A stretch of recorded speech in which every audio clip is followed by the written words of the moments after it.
It's been almost 2 weeks since the deadly shooting at Mother Emanuel AME Church in downtown Charleston. And in this special edition of Quintin's Close-Ups, I speak exclusively with one of Clemente's friends, Senator Chip Campsen. Let's address the obvious. It's almost 2 weeks now since the mass shooting down the street at Mother Emanuel AME Church. That unfortunate event left 9 people dead. I'm wondering, what is it like to be a Charlestonian over the past couple of days here? Well, it's a bag of mixed emotions. Certainly great sorrow at this tragedy, almost unspeakable. These type of things don't happen in Charleston, is what we tend to think. But I'm also extremely proud of the way that Charleston has responded to this. I am utterly in awe of the demonstration of sincere Christian faith and forgiveness that the families of the victims and the congregation at Emanuel AME Church has demonstrated. It is, I think, an entire watching world is also astounded at the manner in which they have dealt with this tragedy. And they've demonstrated that love is more powerful than hate, that they have disarmed people on multiple fronts who've tried to gain some political hay or ground out of this, or try to agitate the situation, which is largely from outsiders. Charlestonians have come together in a great demonstration of unity and support, and I'm just very, very proud of the Charleston community. And I think what the world is seeing is they really are seeing a difference between other cities when similar tragedies have happened. They're seeing the impact that true biblical Christianity really has on a situation like this, because the people who are the victims have manifested to the world the way a Christian deals with this. And I can't help but, one of my greatest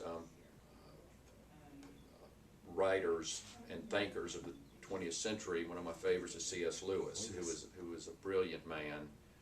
And as I reflect upon this, I think about a quote from C.S. Lewis. And C.S. Lewis said, "To be a Christian means to forgive the inexcusable, because God has forgiven the inexcusable in you." That's right. And what Lewis is saying is that the message of the gospel, that men have been separated themselves from a holy God because of their sin, and Christ has provided reconciliation through his atoning death on the cross. That's the message of the gospel. The families of the victims and the congregants at Mother Emanuel believe that. Yes, they do. They have demonstrated the reality of that to a watching world, and the only way you can possibly make sense of what they have done, and therefore what is happening to Charleston, because the Charleston community largely responded to that, is the only possible explanation is that these people are living out before a watching world. They are demonstrating a Christian response to this. Same thing goes for the Walter Scott killing. Right. The family of Walter Scott likewise reacted in the same way, and I'm utterly amazed. This is the power of God really working in these people's lives that have really helped diffuse this and turn that which Dylan Roof intended for evil into wrestling some good out of it, just like in Genesis 50, where Joseph's brothers would come to him after they had sold him into slavery, late in their life, come to Egypt because of the famine in their land, and they thought Joseph would kill them, and Joseph said, "You meant it for evil, but God produced good out of this situation," and that's what's happening here in Charleston. And let's stay on C.S. Lewis, because you wrote a very awe-inspiring op-ed in the Post-Inquirer just recently. It's entitled, actually, "Follow the Inspired Example and Remove the Flag." That was your op-ed in the Post-Inquirer on June 24th, and you basically talked about C.S. Lewis and forgiveness and Christianity, and also the Emanuel AME Church victims, as well as 2000 when they brought down the Confederate flag, and now. I'm wondering, what galvanized you to write that particular op-ed? To be honest with you, both my wife and my sister Yeah. kind of planted the seed. And I wasn't sure the position I was going to take when I started writing that op-ed. Okay. But I was so struck by the grace and forgiveness and charity and extraordinary efforts to produce peace Sure. coming from the victims Yeah. who haven't demanded anything. I wanted to sit down and I'd been, and really I had been away from Charleston for a couple of days, so I wasn't really watching a lot of the press coverage. Okay. But I had been contemplating this and thinking about the faith that these people have demonstrated. What type of reciprocal act is appropriate in light of their incredible forgiveness and grace? And I sat down and began writing that thing. I said, I'm going to produce the best argument that I can produce, and I'm going to sit back, think about it, and I'll conclude only after I write it or in the process of writing it whether I'm going to have it published, and this is the direction I want to head as an elected official. And I can tell you, probably 4 or 5 times in writing that, I just broke down in tears. Really, just as I reflected upon the tremendous witness to the world that these people have been. And if they can do that in order to facilitate peace and harmony and mutual understanding, I quoted Romans 14:19, where Paul exhorts us to pursue peace and mutual upbuilding. That's right. And if they can do that, we certainly can remove the Confederate flag from the State House grounds if it is disconcerting to a significant percentage of our population, as a matter of gratitude to them, inspiration. I'm inspired by them. They have pursued peace aggressively, and I want to reciprocate in some way, and I think this is an appropriate. And I was looking at this 1997 freshman caucus photo, obviously taken in Columbia at the State House, and one particular person stuck out to me, and I believe it is Clement. That's correct. I was in his freshman class as a House member. What are your thoughts of him? When you think of him, what comes to mind? Well, Clementa was a powerful orator, Yeah. and I'd encourage anyone to, I'm pretty sure you can find it, you can Google his speech from the Senate, the well of the Senate this year, earlier this spring, when the body camera bill Yeah. passed. Right. He gave a very powerful speech.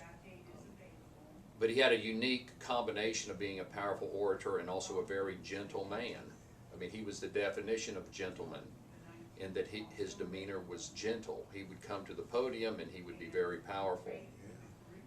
But yet, when you spoke with him one-on-one, you may be negotiating an issue where you disagree and you're talking about your disagreement, you would oftentimes I'll come away from another member thinking I was pressured and beat up and get a little defensive, but I'd come away from Clem and you would feel like you've been through pastoral counseling more than being In discussion, being beat up about if we disagreed on an issue. So he was very, very gentle in his personal demeanor and interaction, but yet very committed to his ideals and the principles. And we're of different parties, and I'm a conservative Republican. We disagree often, but we always would disagree agreeably.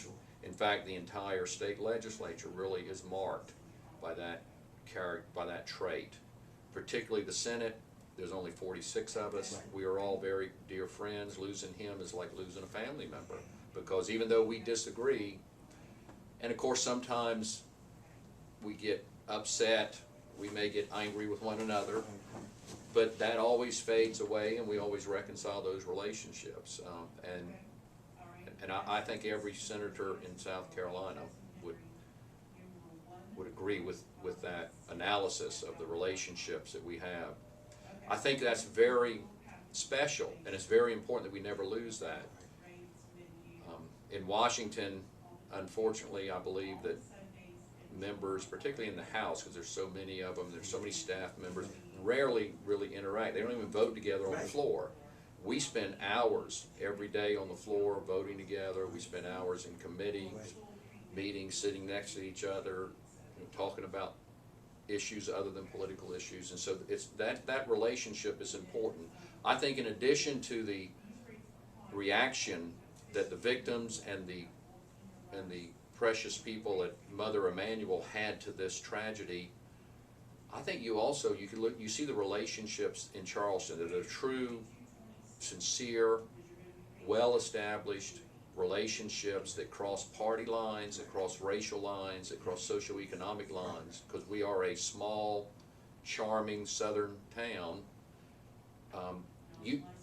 Those are a foundation that we can fall back upon when we have to deal with a crisis like this, with a tragedy like this. And I think that's what you've seen both in the Walter Scott tragedy and in the Emanuel Church murders as well. You've seen real meaningful relationships among leaders in the local community, members of the General Assembly, that are producing fruit. It's a firm foundation that we can stand upon in order to address tragedies like this. And speaking of the General Assembly, as you know, on July 6th, we'll begin the discussion for taking down the Confederate flag.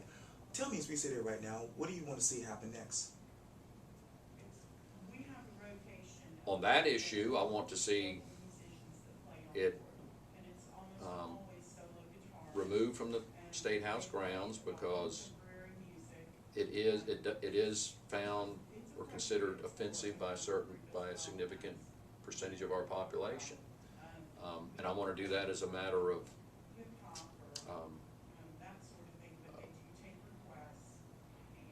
effort to pursue peace and harmony and reconciliation. Really, is it to honor the manner in which these people have responded to this tragedy, which I mean, still brings tears to my eyes to this day, and then put it in a place where it is can be part of history, you know, remembered and as part of our history in this country, in this state, in this nation. And I don't think we even have to agree with those who, or to support that notion. You don't even have to agree that it is inherently a symbol of evil. You don't have to agree on that. All you have to agree to is acknowledge that it's offensive to a certain percentage of our population, and this is the people's state house. It's their state house grounds, and if it offends a certain percentage of the population, then remove it and put it somewhere else. I hope to see that happen. Sure. Yeah. Well, Senator Chip Campsen, this was so great. Thank you so much for your time. Okay, thank you. I appreciate that.